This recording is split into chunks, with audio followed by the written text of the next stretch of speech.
Dr. Hagelin, your superintendent's report, please. Thank you. First, I want to take a moment to thank Sachi and Pleasanton SIAC, the Student Interschool Action Council, for their work in creating a process to strengthen and expand student voice and representation in the boardroom. We have long welcomed students at our board meetings and have appreciated their keeping us up to date on activities at the high schools. This shift, as described moments ago by Sachi, provides the opportunity for a student to vote on decisions that affect the future of our district. It also furthers our vision of fostering responsible, resilient, engaged world citizens. I think we look forward to welcoming PUSD's first elected student board member to the dais in the coming school year. So thank you again, Sachi. I also want to give one more shout out to the class of 2021 and to all the family and PUSD team members who helped our seniors find their way to graduation in the midst of a pandemic. Standing before our seniors as they sat alone on the fields for the ceremony, I reflected on the fact that they did not get there alone.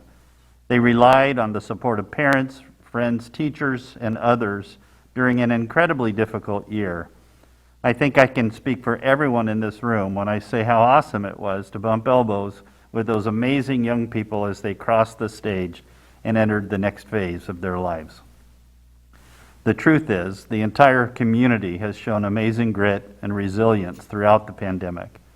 Our collective efforts resulted in progress that we all should be proud of. 2021 yielded successes that we will reflect upon for years to come and paved the way for a safe return to normalcy in the upcoming school year. But we're also thinking about those members of the class of 2020 who did not have the opportunity to participate in a ceremony.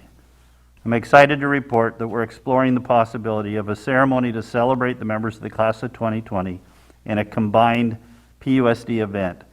We expect that such a recognition will occur sometime in late July or August, but the date is yet to be determined. Tomorrow, emails with a link to a survey will be sent to the families of students who graduated from our high schools in 2020. I'm asking tonight that families help us get the surveys completed, one per student, by June 25th so that we can gauge interest and make a plan. On another note, earlier this week, the state announced that Alameda County has officially entered the yellow tier as daily COVID-19 cases continue to decline and the vaccination rates increase. Well done, everybody. I think that deserves a round of applause. Yellow tier. The CDC also announced that California ranks near the bottom in the nation for test positivity rates.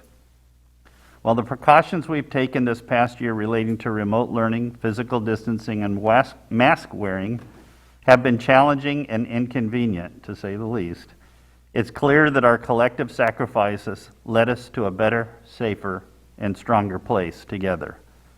I've said this a lot lately, but I love saying it.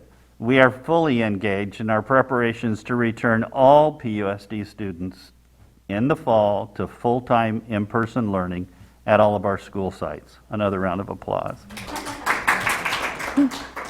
Tonight, we begin our annual discussions relating to the district's budget.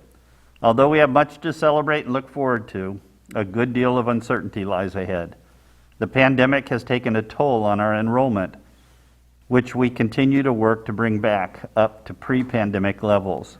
You'll hear some of those details tonight during item 12.6.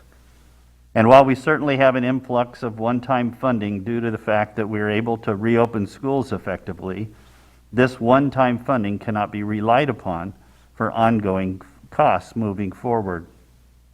As public servants, it's our responsibility to be wise financial stewards, both for the students who are with us now, as well as for those students who will come our way in the years ahead. And that's my report for tonight. We're so looking forward to it. It's just with great, I don't know if the relief is the right word.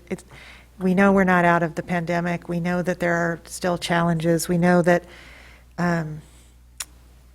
but it's starting to feel like things are, all of our hard work and all of the things that we've been putting in place and all the sacrifices that have been made are really starting to pay off for us. And, it's just really hopeful to think about. So thank you for that.